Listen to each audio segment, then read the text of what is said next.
All right, so let's talk about, they had a special article in this HBR on mental toughness book about Dr. Martin Seligman. He's the one he's called the father of positive psychology, because he really did so many studies to figure out leading anything with positive emotions makes such a difference. Rather than like, hey, this is what's wrong, we got to fix it. If you switch it and you say, we have the capacity to fix it, this is an opportunity, those kind of things, learn from your mistakes, all those positive spins actually make a huge difference. So let's jump into it. So he talks about flourishing, the difference of flourishing. He also talks about the difference between post-traumatic stress and post-traumatic growth. And he went around and interviewed, people in the Army and different businesses and said, hey, do you know there's a concept called post-traumatic growth? Or do you know about the concept called post-traumatic stress? And 97% of the people knew about post-traumatic stress. 10% of the people knew that it was possible to have post-traumatic growth. So he dug into that with his research. And what does that even mean? So there's a way to expand with your knowledge after going through a stressor, even if, I guess, it's a very severe stressor like someone might see in the Army. I haven't been in the military. Thank you to those that have served. So let's jump into it. So he says, with post-traumatic stress, you can stay in the anxiety, depression, suicide. That could be possible with post-traumatic stress. Or you can get people all the way over to the other bell-shaped curve, the other end, which would be expansive growth. To take, I guess, the situation of what they saw, what they went through, and figure out that, to kind of change the narrative is what he talks about. That as humans, we all need a narrative. We need to tell a story about something. So if we say, every time we go through something stressful, we will then have post-traumatic stress. He's saying it's also possible post-traumatic growth. So if you change the story a little bit, it will have us searching for where we can learn from our failures.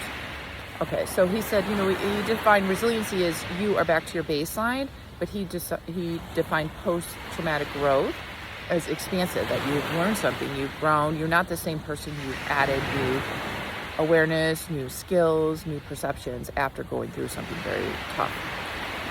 So he said, for an example, if someone was suddenly unemployed, they may feel rejection, or if they just came back from combat. This is his Army study he did in 2011.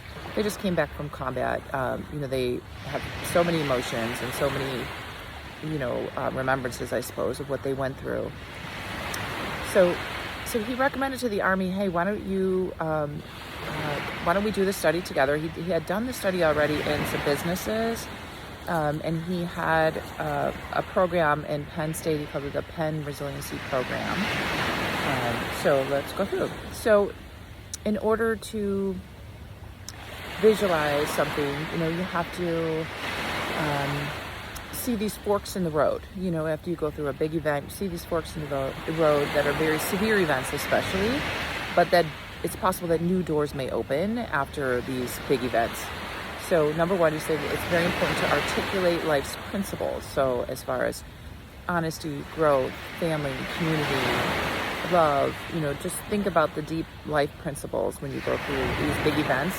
Number two is that humans are creatures of narrative. So be careful of the story that we tell ourselves, and we make meaning of something.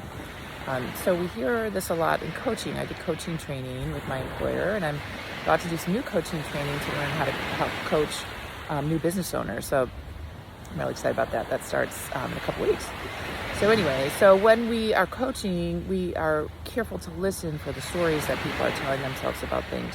So a lot of times we're looking for meaning in a situation, right? So we tell stories of life. We tell narratives to make sense of something. So we actually then have the opportunity to tell a new story. So in this Penn Resiliency Program, he taught teachers systems, and he taught the teachers these tools to look at number one, like principles, and number two, look at the narratives you're telling yourselves to try to increase resiliency and hopefully lead to more growth. And what they saw is that the students had less depression and less anxiety when the teachers were trained in this, which was pretty cool. So they trained them in, I guess, these systems. So mental toughness, to lead with your strengths, I have my notes, their social skills, and leadership. Those are the three areas they taught them in. So this is a similar program he brought to the Army, and he taught 40,000 drill sergeants, and they taught the drill sergeants one-to-one. And the question was, could they even prevent PTSD after the troops got home from whatever they do experience when they're, I guess, international, even national, right? So they did a 10-day training program, one-to-one. They trained 180 people at a time. They, again, taught them about this mental toughness, this lead with their strengths, and then taught them to develop new social skills.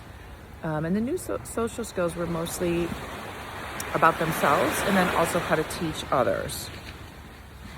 So it's really awesome news, right? Is that we could go through something, if someone like the Army is trying to prevent PTSD after, gosh, I can't imagine what folks do that serve in the sea, in the military.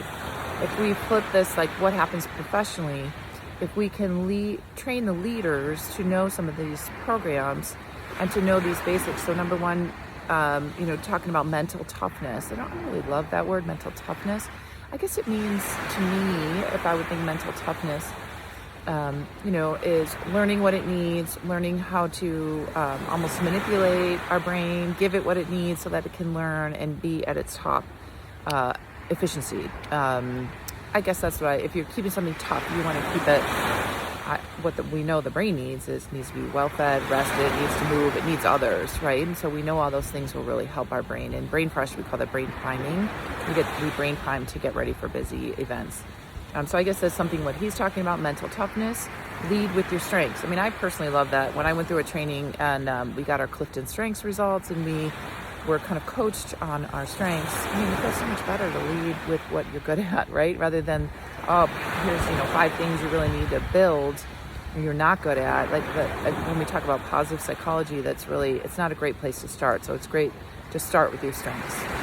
Okay, so this is interesting. So this is very powerful. So if the Army, bought this program and believed in this program, and number one, building resiliency, and number two, trying to prevent PTSD by teaching people the ability to expand. It's really interesting, right? So this is Dr. Martin Seligman's work. It's called the Penn Resiliency Program. It started in 2011. There's been many publications about it, but this was an interview with him in this book called On Mental Toughness. Okay, you got it. So why don't you share one thing you're going to do with your team this week with what you've heard? Are you going to talk about mental toughness, how to get the brain in a good state to, really figure out the problems and come up with the solutions that your team needs? Are you going to help your team lead with their strengths? Are you going to teach them some social skills for leadership about themselves and also how to teach others? You got this, guys. Thanks for listening.